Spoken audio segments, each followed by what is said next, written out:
Hey you guys, it's Rachel here with Sense of Tempo Cane Corso. So I wanted to do my big surprise, my big reveal. So this is Paris here. Good girl, Paris. Big wings. Big wings. Can you do big wings? She's a real sweetie. She's about 4 months old. Yes, you are. See, I'm about 4 months old.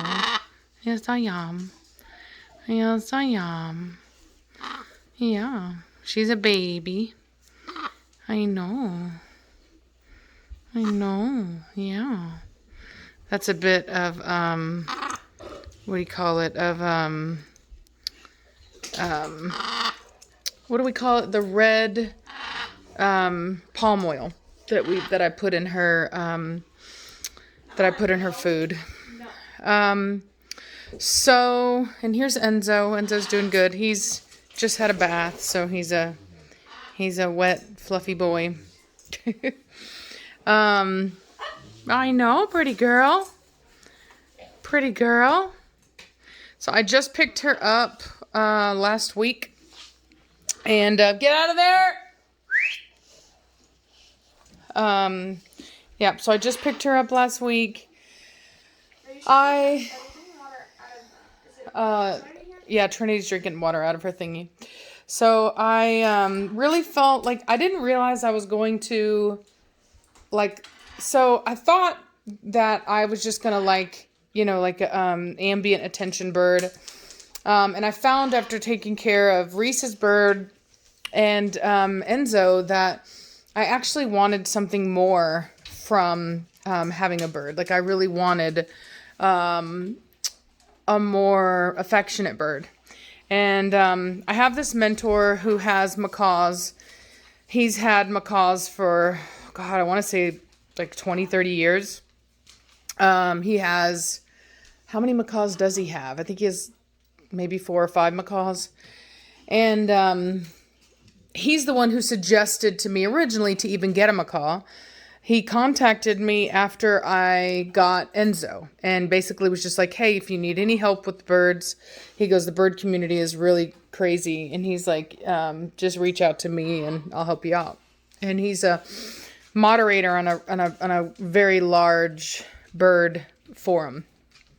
And so he had told me that I would really like a macaw, that after talking and everything, and we actually end up talking a lot. We talk all the time about other stuff, not just birds and dogs, but he's actually become a really good friend of mine.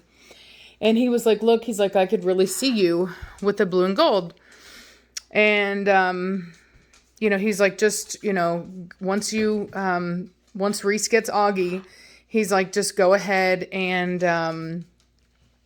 go to the store, meet all the macaws, find one that you bond with, and, and then go from there. And so I originally went to see a green wing baby, which the bond was not there.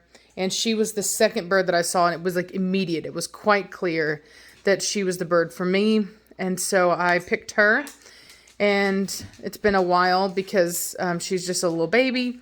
And so I had to wait for her to grow up and be weaned and all that good stuff. But she's just doing wonderfully, wonderfully well. There's a lot of people that have had, a lot of YouTubers and stuff that have had success with these species of birds, as well as with the grays. I think Bird Tricks has, she has a blue-throated macaw and an African gray. And then I want to say that even Marley McCohen has a macaw and an African gray, although I cannot remember for the life of me what type of macaw she has. So it felt like a good match. Other people are doing it successfully. He also said that it would be a good match. And so far it has been. Now, we haven't been forcing them to try to get along. They each have their own cages, each have their own stands. That's what the nuts thing is for, is all the different type of nuts. Now, granted, I will say that they don't get a lot of nuts because obviously that's not a healthy diet as for like a bunch of nuts. They eat, a diet of raw chop, and they have a really high quality pellet. as well as some nuts and even some meat. Pardon. Especially Enzo there, he needs the added protein from meat, so he'll get like chicken, stuff like that. But she's just been doing really well. She's a very sweet girl, and it's pretty awesome that Reese ended up getting a macaw as well. She has a blue-throated, as many of you know. And she's been doing quite well with him. So, yeah, she's been doing a lot of dropping of her food. And the dogs love it, apparently. And the dogs love it. I've actually been kind of making her a mash, like a homemade mash. Per my mentor's instruction, because she regressed a little bit, and so I've been kind of hand feeding her, and then she gets her pellets as well, just to make sure that she's maintaining her weight. And other than that, you know, I will not be showing her on the channel a lot. It's no different than Enzo. It's a dog channel, not a bird channel. And the last thing that I really want to do is, like, you know, the dog community is crazy enough as it is. The last thing that I need or the last thing that I want is the bird community too.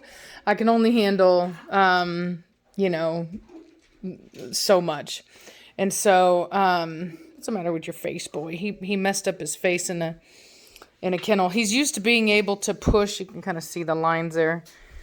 He's used to being able to push out of the kennels that I have. But we got a new upgraded version off Amazon that he can't push out of.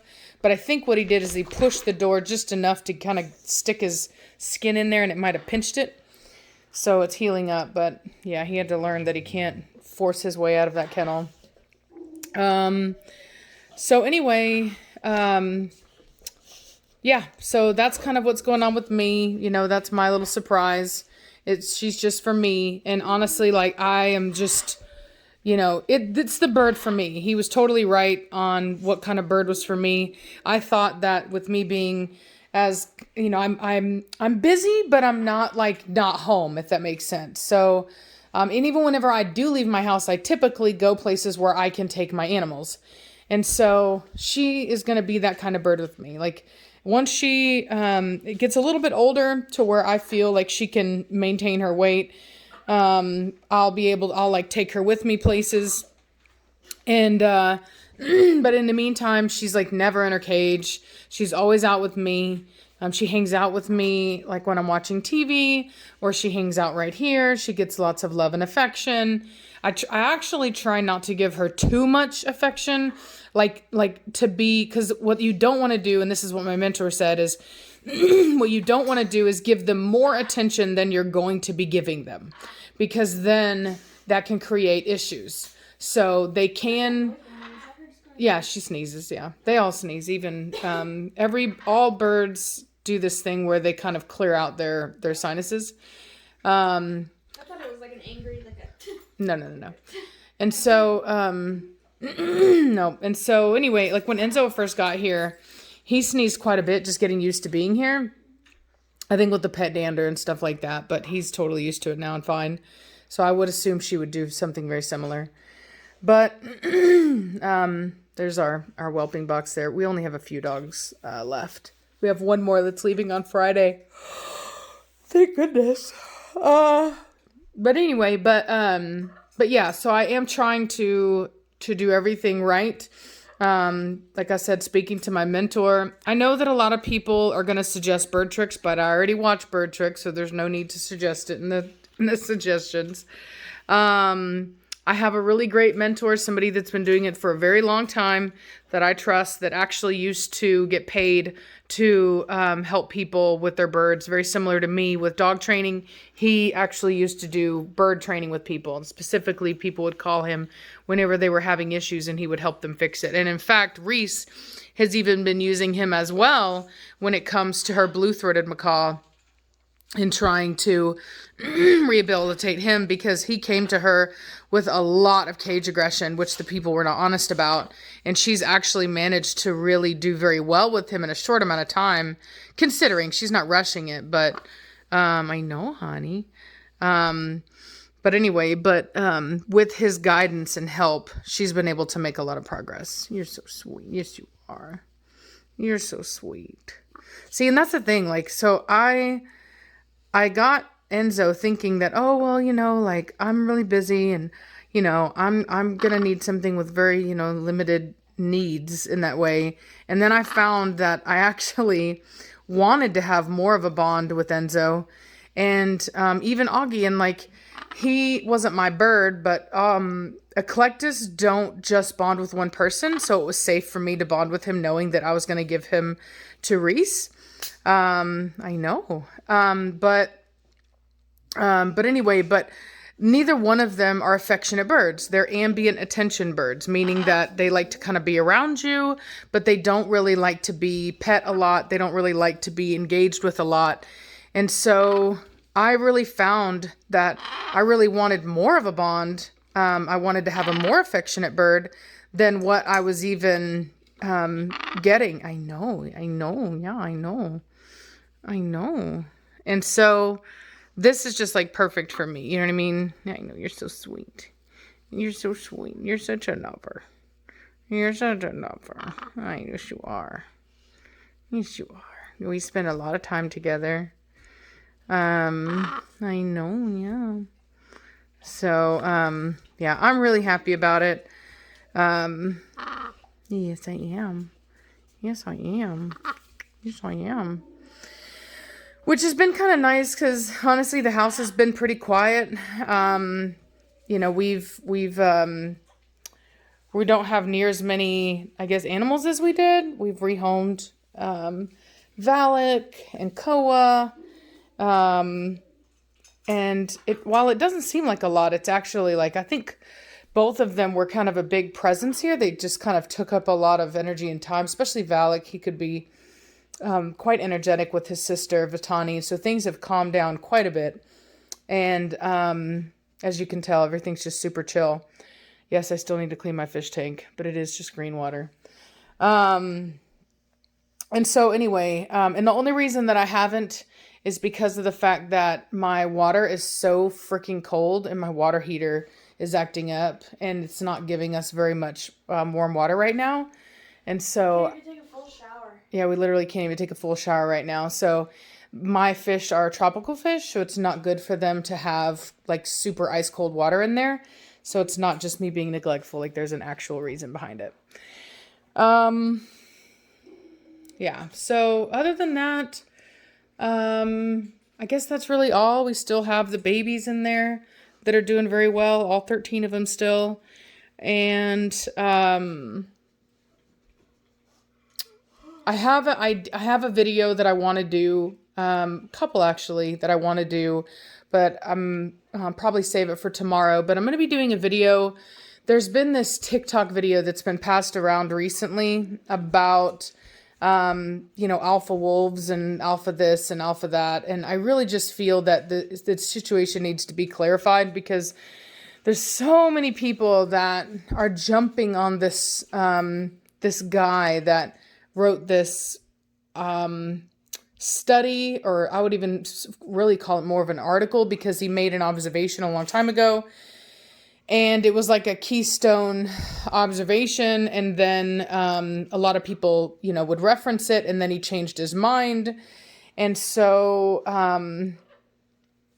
anyway, so a lot of people are using that to kind of push this like false narrative that dogs or wolves are not pack animals. And it's or that they don't have alphas. And it's just a really kind of ridiculous, she's learning her balance. It's just a really ridiculous statement to make. It's very circumstantial and it's half the truth.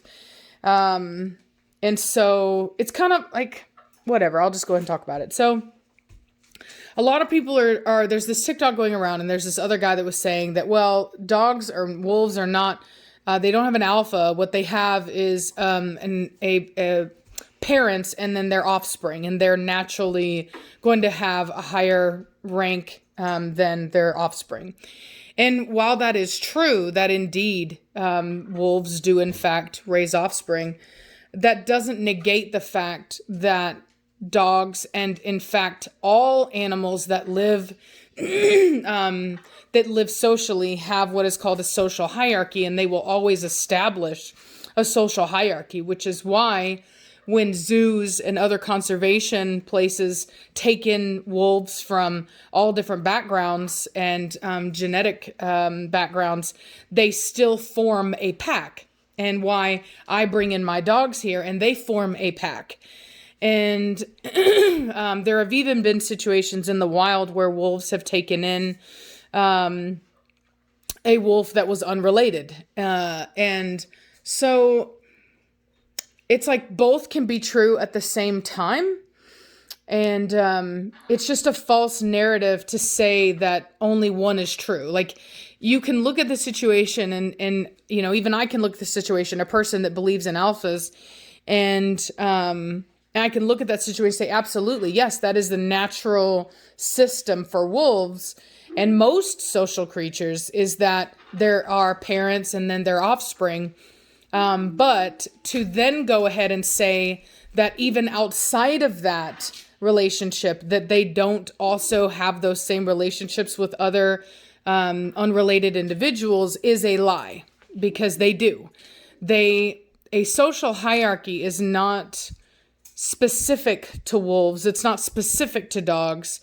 And it is a way for social animals to be able to live peacefully without sheer chaos and anarchy.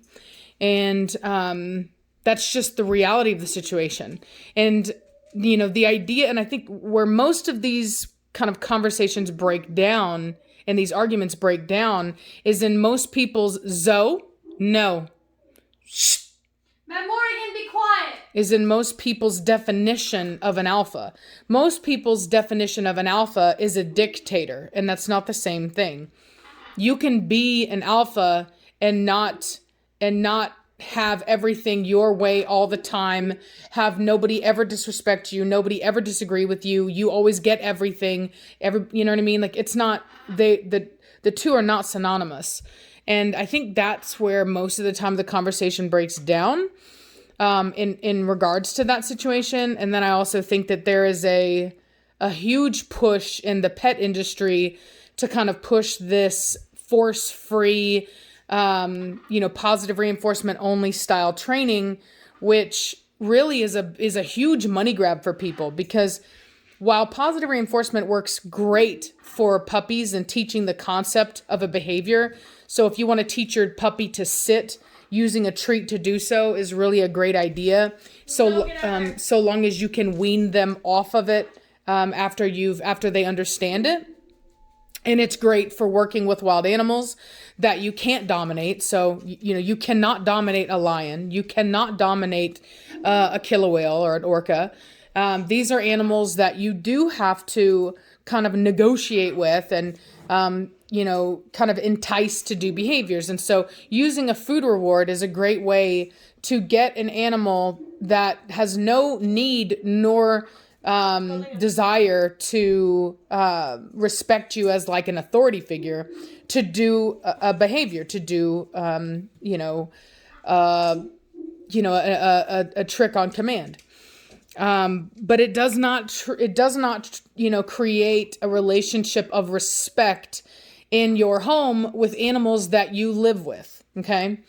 So I think that that's where the misconception is. And the problem that I have found is that in all of the trainers that I've seen that just use positive reinforcement only and nothing else, they oftentimes have this kind of this network of training, right? Where it's like it's this prolonged training. You're basically always in training. They have these groups, and it's great if you want to make a lot of money off people, because and I think people like that too. They like the community aspect. It gives them something to do, right? Where, every week they go to their training group and they all go and they train together and they have their treat training and they do this and that.